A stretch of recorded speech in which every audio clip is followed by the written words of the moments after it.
معزز حاضرین، صحیح مسلم کی ایک روایت میں ہے،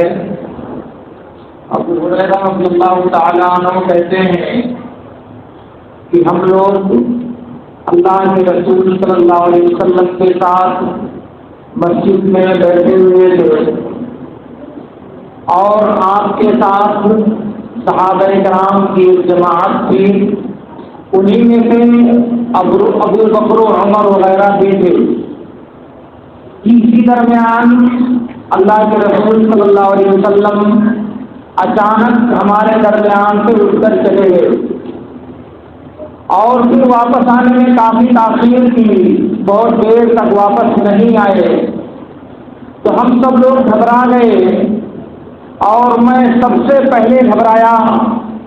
ہمیں ڈر ہوا کہ کہیں اللہ کے رسول صلی اللہ علیہ وسلم کو راستے سے اچک نہ لیا جائے، ہمیں ڈر ہوا کہ کہیں اللہ کے رسول صلی اللہ علیہ وسلم کو ہمارے پیچھے کسی اذیت میں مبتلا نہ کر دیا جائے، تو اس لیے ہم لوگ مسجد سے باہر نکلے اللہ کے رسول صلی اللہ علیہ وسلم کو تلاش کرنے کے لیے۔ مختلف جگہوں پر تلاش کیا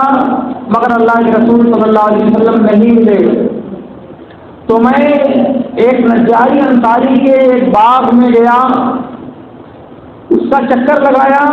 کہ کوئی دروازہ نظر آئے مگر مجھے کوئی دروازہ نظر نہیں آیا۔ آخر میں جا کے دیکھا کہ ایک کنویں سے ایک باریک سی نالی باغ کی دیوار کے اندر داخل ہو رہی ہے، اس کی چہار دیواری کے اندر جا رہی ہے، شاید وہ باغ کی سینچائی کے کام آتی رہی ہوگی۔ تو ابو ہریرہ رضی اللہ تعالیٰ عنہ نے کہا کہ میں نے خود کو سمیٹا جیسے لومڑی خود کو سمیٹتی ہے کسی تنگ جگہ میں داخل ہونے کے لیے، اور اس کے بعد اس پتلی نالی سے گھس کر باغ کے اندر داخل ہوا۔ تو جیسے ہی میں باغ کے اندر پہنچا، اللہ کے رسول صلی اللہ علیہ وسلم نے کو دیکھا کہ آپ دیوار سے ٹیک لگائے بیٹھے ہوئے ہیں۔ مجھے دیکھا تو ابو ہریرہ کہا، ابو ہریرہ، میں نے کہا ہاں اللہ کے رسول صلی اللہ علیہ وسلم، آپ ہمارے درمیان بیٹھے ہوئے تھے اور آپ اچانک اٹھ کر چلے آئے اور آپ نے واپس آنے میں دیر کیا، تو ہم کو ڈر ہوا کہ کہیں آپ کو اغوا نہ کر لیا گیا ہو، تو ہم لوگ گھبرا اٹھے اور سب سے پہلے میں گھبرایا اور آپ کی تلاش میں نکلا۔ یہ میں آیا ہوں اور لوگوں کی جماعت میرے پیچھے آپ کو تلاش رہی ہے۔ اللہ کے نبی صلی اللہ علیہ وسلم نے ابو ہریرہ رضی اللہ تعالیٰ عنہ کو اپنے جوتے دیے اور کہا چیزیں لے کر کے جاؤ، اس دیوار کے باہر جس سے تمہاری ملاقات ہو اور وہ دل کے یقین کے ساتھ لا الہ الا اللہ کی شہادت دیتا ہو تو اسے جنت کی بشارت دے دو۔ وہ کہتے ہیں کہ جب میں اسی نالی سے باہر آیا، جیسے ہی باہر نکلا فوراً عمر بن خطاب رضی اللہ تعالیٰ عنہ سے ملاقات ہوئی، اور عمر بن خطاب رضی اللہ تعالیٰ عنہ نے مجھ سے پوچھا، ابو ہریرہ یہ دونوں جوتے کیسے ہیں؟ میں نے کہا کہ اللہ کے رسول صلی اللہ علیہ وسلم نے یہ دونوں جوتے دے کر کے مجھ کو بھیجا ہے اور کہا ہے کہ اس دیوار کے باہر جس سے تمہاری ملاقات ہو اور وہ دل کے یقین کے ساتھ لا الہ الا اللہ کی شہادت دیتا ہو تو تم اسے جنت کی بشارت دے دو۔ عمر بن خطاب رضی اللہ تعالیٰ عنہ نے یہ سن کر ابو ہریرہ رضی اللہ تعالیٰ عنہ کے سینے پر ایک ہاتھ مارا کہ ابو ہریرہ رضی اللہ تعالیٰ عنہ اپنی شرمگاہ کے بل زمین پر گر پڑے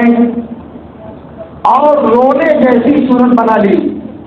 پھر اس کے بعد اسی راستے سے واپس آئے۔ اللہ کے نبی صلی اللہ علیہ وسلم نے ابو ہریرہ رضی اللہ تعالیٰ عنہ کو دیکھا تو کہا کیا معاملہ ہے؟ ابو ہریرہ رضی اللہ تعالیٰ عنہ جیسے ہی اپنی بات شروع کرنا چاہ رہے تھے ویسے ہی پیچھے عمر بن خطاب رضی اللہ تعالیٰ عنہ بھی داخل ہوئے۔ تو جب ابو ہریرہ رضی اللہ تعالیٰ عنہ واقعہ بیان کر کے فارغ ہوئے تو عمر بن خطاب رضی اللہ تعالیٰ عنہ سے اللہ کے رسول صلی اللہ علیہ وسلم نے سوال کیا۔ انہوں نے کہا کہ اللہ کے رسول، آپ لوگوں کو اس بات کی خبر مت دیجیے، کیونکہ وہ عمل چھوڑ کر کے اسی بات پر اعتماد کر لیں گے۔ تو اللہ کے رسول صلی اللہ علیہ وسلم نے کہا فلا تبشروا، آپ لوگوں کو اس کی خبر نہ دیں۔ یہ پورا واقعہ اسی طرح سے صحیح مسلم میں ہے۔ اس میں صرف ایک بات آپ کو یاد دلانا چاہتا ہوں، وہ یہ ہے کہ اللہ کے رسول صلی اللہ علیہ وسلم جب تھوڑی دیر تک صحابہ کی مجلس سے غیر حاضر ہوئے تو صحابہ کرام بے چین ہو گئے، گھبراہٹ اور پریشانی کا شکار ہو گئے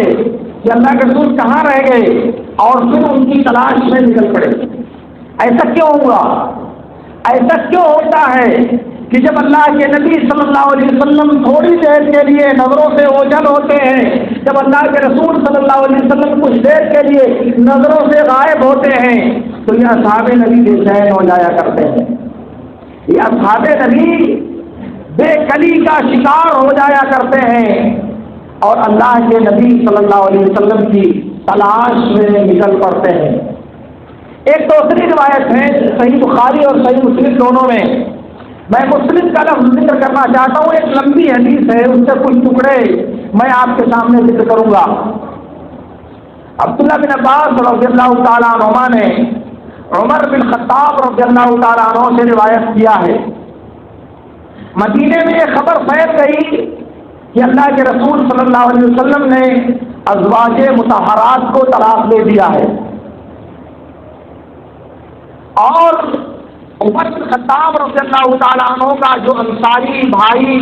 جس سے ان کی مصالحت ہوئی تھی، اس نے فجر سے پہلے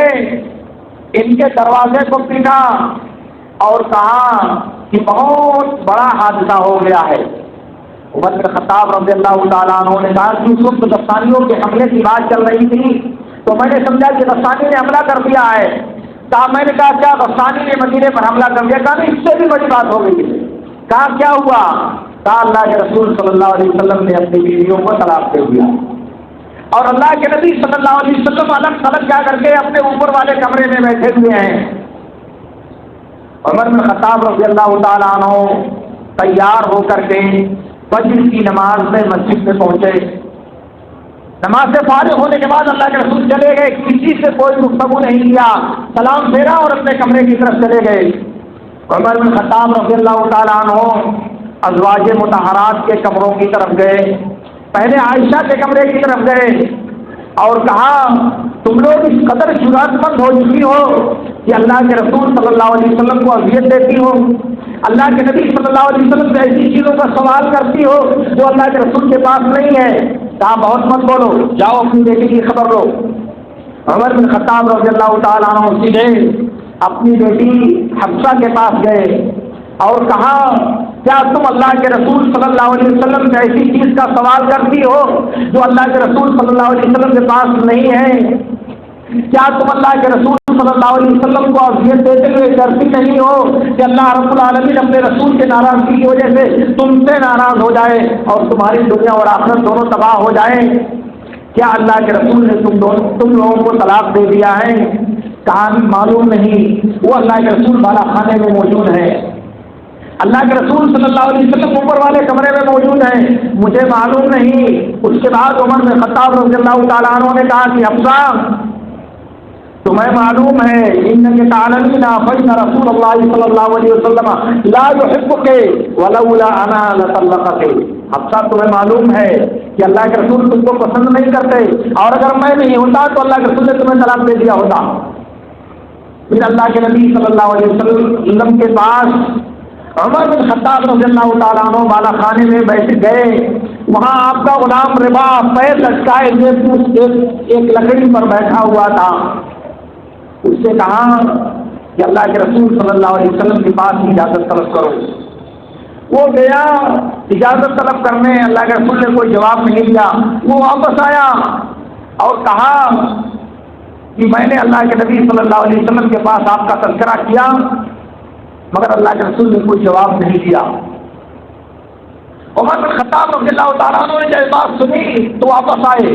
کہا کہ میں ممبر کے پاس پہنچا تو دیکھا کہ ممبر کے پاس کچھ لوگ رو رہے ہیں، منبر کے پاس بیٹھے ہوئے کچھ لوگ رونے کے شکار ہیں، دوسرا لوگ ہے کہ منبر کے پاس بیٹھے ہوئے کچھ لوگ کنکریوں کو ہاتھ سے مار رہے ہیں، جیسے کوئی آدمی غور و فکر کر رہا ہو، پریشانی میں مبتلا ہو اور سوچ رہا ہو کسی مسئلے میں۔ عمر بن خطاب رضی اللہ تعالیٰ عنہ کہتے ہیں کچھ دیر میں بیٹھا رہا، برداشت نہیں تو پھر دوبارہ گیا، دوبارہ اس نے کہا کہ اجازت طلب کرو، دوبارہ اس نے کہا کہ میں نے آپ کا تذکرہ کیا اللہ کے رسول صلی اللہ علیہ وسلم کے پاس، مگر آپ نے کوئی جواب نہیں دیا۔ پھر واپس آ گیا، پھر منبر کے پاس دیکھا کہ لوگ بیٹھے ہوئے رو رہے ہیں، پھر کچھ دیر بیٹھا رہا، مجھ سے برداشت نہیں ہوا، میں پھر گیا اور غلام سے کہا، اس غلام کا نام لباس تھا،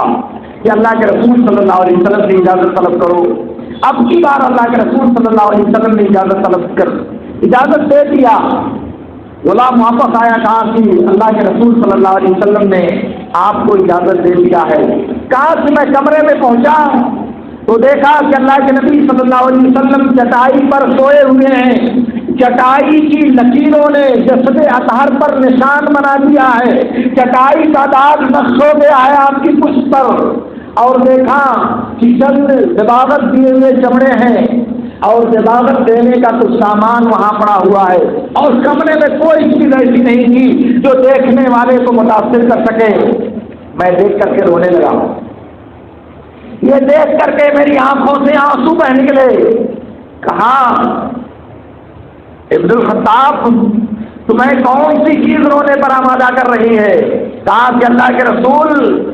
آپ اللہ کے رسول ہیں اور آپ کا حال یہ ہے کہ سونے کے لیے بستر میسر نہیں، سر پر رکھنے کے لیے کھجور کی پتیوں کے علاوہ آپ کے لیے تکیہ میسر نہیں، اور یہ کیسر و کسرا ہے، دنیا کی ساری دولتیں ان کو دے دی گئی ہیں۔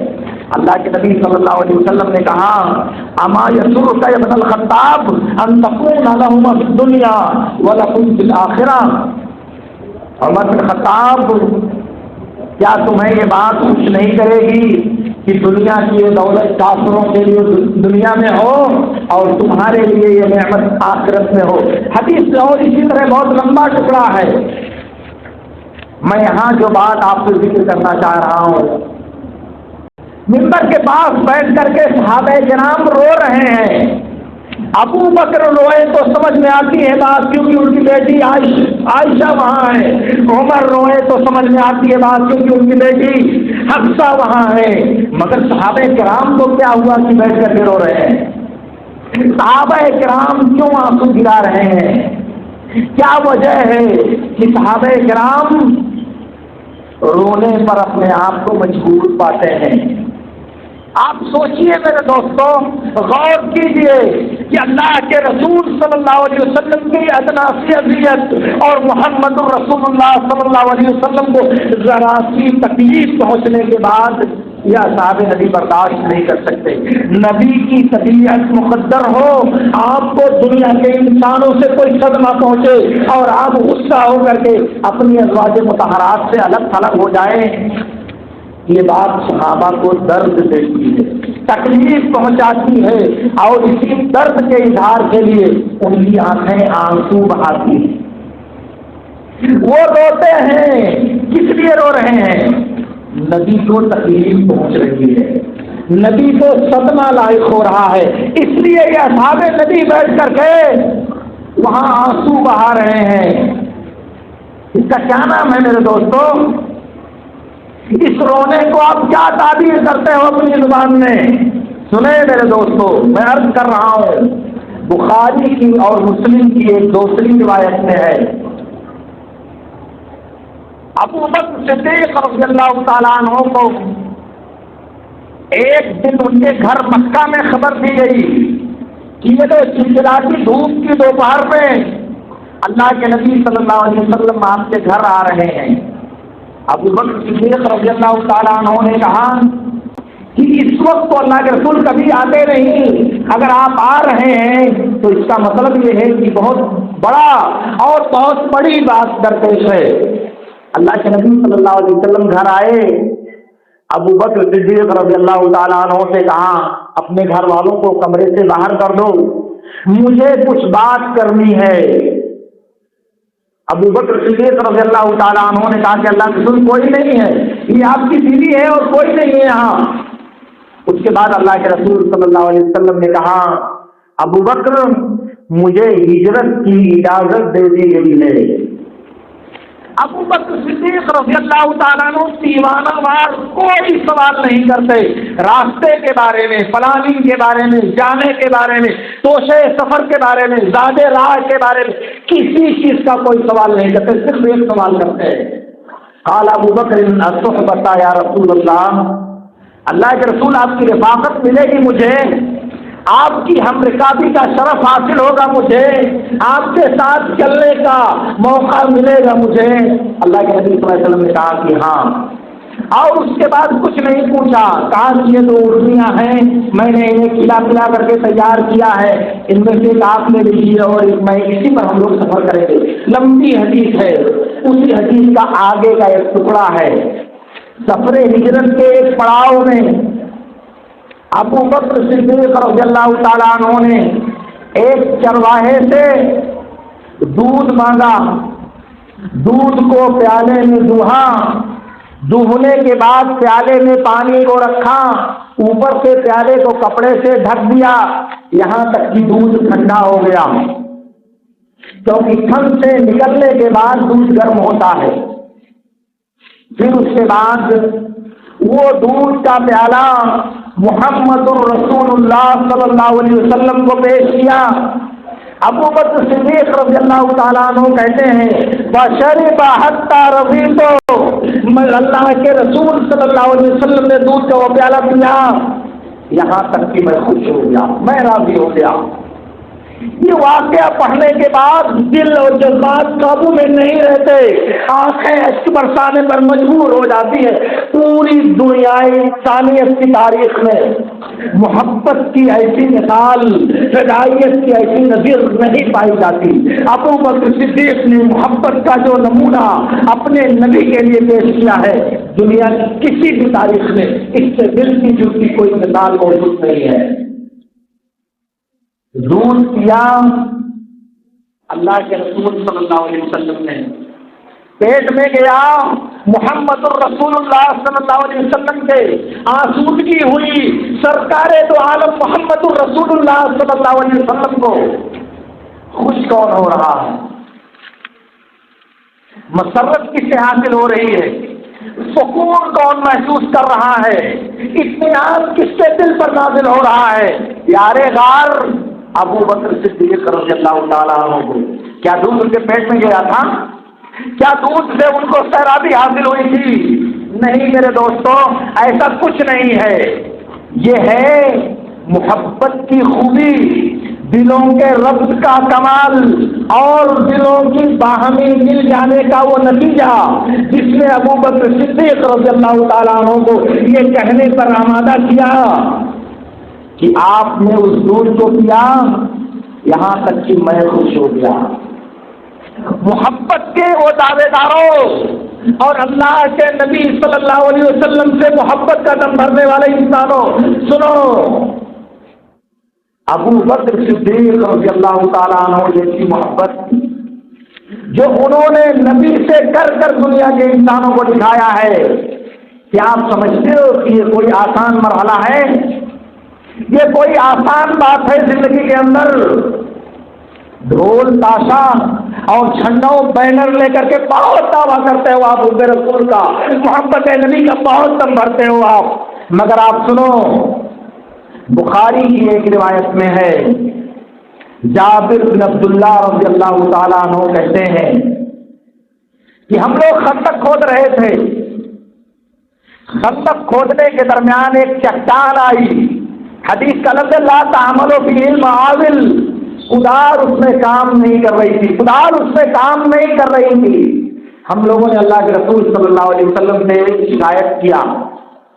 آپ اٹھے وہاں سے تو آپ کے پیٹ پر پتھر بندھے ہوئے تھے بھوک کی وجہ سے، اور اس کے بعد اللہ کے نبی صلی اللہ علیہ وسلم آئے، پھاوڑا لیا اور اس چٹان پر چلایا تو وہ چٹان ٹوٹ گئی، اور حدیث کا لفظ ہے فکان کسیمن اہل، ریت کے سونے کی طرح سے ہو گئی۔ اور پھر اس کے بعد جابر بن عبداللہ رضی اللہ تعالیٰ عنہ نے کہا مکثنا ثلاثا لا نذوق ذواقا، 3 دن سے ہم لوگوں نے کچھ نہیں کھایا تھا، خندق بھی کھود رہے تھے اور ہم لوگوں نے 3 دن سے کچھ بھی نہیں کھایا تھا، خود انہوں نے بھی۔ جابر بن عبداللہ خندق میں مشکل سے 15 یا 16 سال کے نوجوان ہوں گے یا 17 سال، کیونکہ غزوہ احد میں 14 سال یا 15 سے کم ہونے کی وجہ سے ان کو غزوہ احد تنقید شریف نہیں ہونے دیا گیا تھا، اور غزوہ خندق میں شریف تھے تو عمر 15 یا 16 سال رہی ہوگی۔ انہوں نے اللہ کے رسول صلی اللہ علیہ وسلم سے اجازت لیا، گھر واپس آئے اور اپنی بیوی سے کہا کہ میں نے اللہ کے رسول صلی اللہ علیہ وسلم کے پاس ایسی بات دیکھی ہے جس کو میں برداشت نہیں کر سکتا، میں نے اللہ کے رسول صلی اللہ علیہ وسلم کے چہرے پر بھوک دیکھی ہے، میں اس پر صبر نہیں کر سکتا، تمہارے پاس ہے کچھ کھانے کے لیے؟ کہا ایک سا یہ آٹا ہے اور یہ چھوٹا سا بکری کا بچہ ہے، کہا چلو ٹھیک ہے۔ بیوی نے کہا کہ جابر جا کے اللہ کے رسول کے کان میں آہستہ سے کہہ دینا کہ آپ کے کھانے کے لیے تھوڑا سا سامان ہے، آپ اور چند صحابہ تشریف لے چلیے۔ جابر نے جب جا کر کے اللہ کے نبی صلی اللہ علیہ وسلم سے کہا تو اللہ کے رسول نے اعلان کیا یا اہل الخندق ھذا جابر قد صنع لكم نورا فهيعلوا، جابر نے تمہارے لیے دعوت تیار کیا، چلو سب لوگ۔ اور خندق کے لوگ آ رہے جابر کے گھر، بیوی نے جب دیکھا پورا صحابہ کو آتے تھے تو غصہ ہو گئی اور جابر کو گھیرا اور ڈانٹنے لگی، انی میں نے تم کو یہ کہا تھا، میں نے تم کو ایسے کہا تھا۔ جابر نے سمجھایا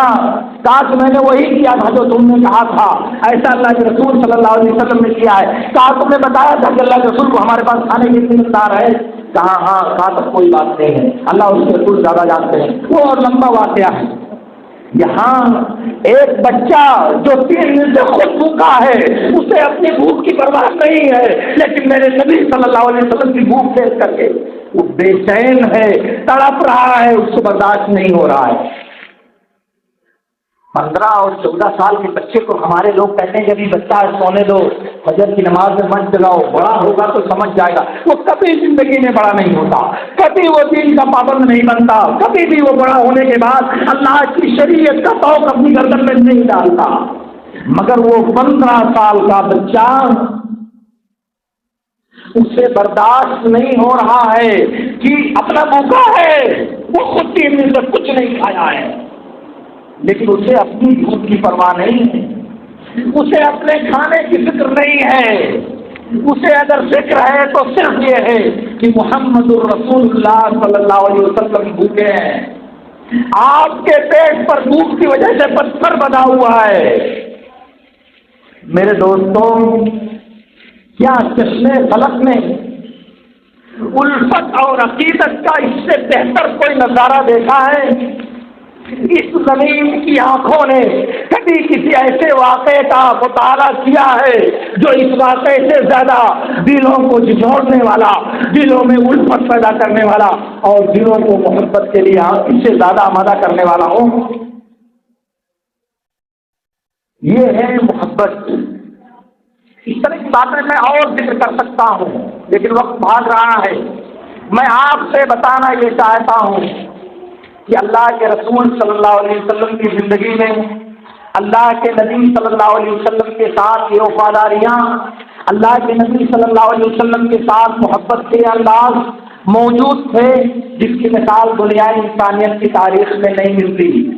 لیکن اب اللہ کے رسول صلی اللہ علیہ وسلم کی وفات کے بعد محبت کا یہ مظاہرہ ہم کیسے کریں گے؟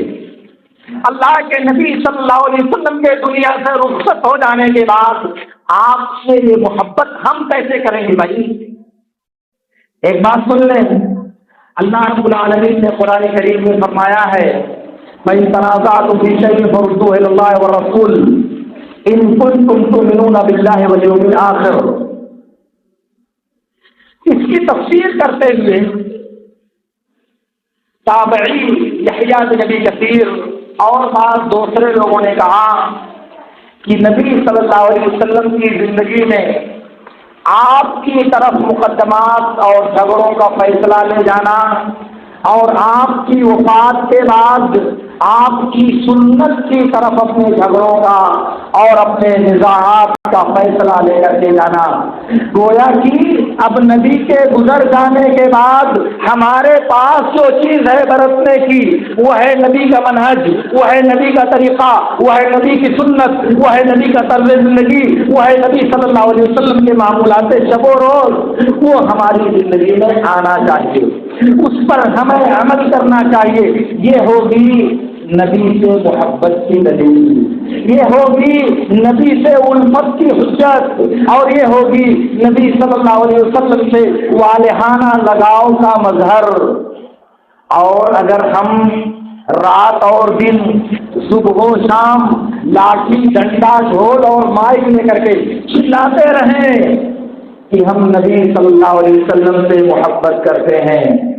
ہم نبی صلی اللہ علیہ وسلم سے الفت کرتے ہیں، ہم نبی کے دیوانے ہیں، ہم نبی کے یہ ہیں، ہم نبی کے وہ ہیں، مگر نبی کی شکل جیسی شکل نہیں بنا سکتے، نبی کی صورت جیسی صورت نہیں بنا سکتے، نبی کی نماز جیسی نماز نہیں بنا سکتے۔ تو آپ بتائیں کہ آپ کا دعویٰ عدالت کے کس معیار پر کھرا اترے گا، انصاف کی کس کسوٹی پر آپ خود کو سچا ثابت کر سکو گے؟ ایک بار سوچو میرے دوستو، نبی صلی اللہ علیہ وسلم نے کہا میرے رب نے مجھے داڑھی رکھنے کا حکم دیا ہے، اور ہم چہرے پر داڑھی نہیں رکھ سکتے، محبت بھرتے ہیں محبت کا دم، اور چہرے پر داڑھی نہیں رکھ سکتے۔ کیا مطلب اس کا؟ یہ محبت کی دلیل ہے۔ نبی صلی اللہ علیہ وسلم نے ٹخنے سے نیچے کپڑا اور پیجامہ لنگی لٹکانے والے کو جہنم کی وعید سنائی ہے، اور ہم اپنے